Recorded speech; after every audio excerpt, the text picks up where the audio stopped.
जब अपने ही रिश्तेदार दुश्मन बन जाएं, जब प्यार के बदले मिले साजिशें, तो क्या कोई लड़की अपने सम्मान और रिश्ते के लिए लड़ पाएगी? प्रार्थना के साथ होने वाली ये कहानी सिर्फ एक बहू की नहीं, बल्कि हर उस औरत की है जो अपनों के बीच भी अकेली पड़ जाती है।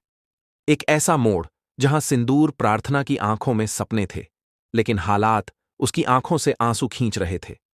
वो नई नवेली दुल्हन थी, जिसने शिवांश के साथ एक नई जिंदगी की शुरुआत की थी। पर किसे पता था कि इस रिश्ते की पहली ही सीढ़ी कांटों से भरी होगी। बुआ मां का खेल शुरू शिवांश की बुआ मां, जिनके बारे में उसने सुना था कि वो बहुत सख्त हैं, अब खुद उसकी सबसे बड़ी मुश्किल बनने वाली थीं। बुआ मां ने प्रार्थना के कमरे में कदम रखा, चेहरे पर नकली मुस्कान और आंखों में चालाकी। बहू, अब खेल शुरू होगा। ये शब्द नहीं थे, एक चेतावनी थी।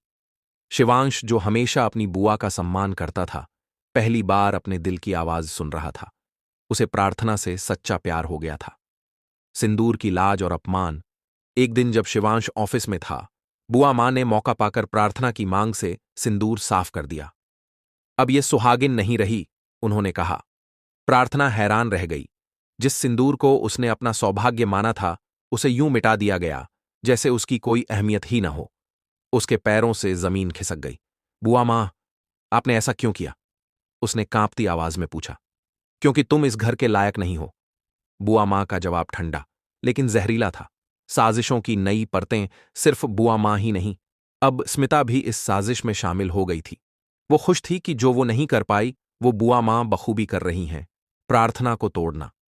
हर दिन एक नई तकलीफ, हर पल एक नया अपमान। कभी खाने में नमक ज्यादा डालने का झूठा इल्जाम, तो कभी घर के कामों में गलती बताकर सबके सामने बेइज्जत करना। इस बीच शिवांश काम के सिलसिले में कुछ दिनों के लिए शहर से बाहर चला गया था। उसके जाते ही बुआ मां और भी ज्यादा निर्दयी हो गईं। अब देखती हूं कैसे रहोगी इस घर में, बुआ मां ने कहा, और प्रार्थना की सारी चीजें कमरे से बाहर फेंक दी।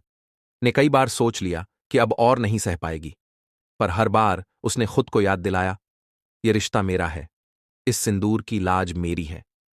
हर रात वो भगवान से प्रार्थना करती कि शिवांश लौट आए और उसे समझे। अब बुआ मां ने अगला कदम उठाया। उसने सोनालिका को बुलाया, जो कभी शिवांश की दोस्त थी।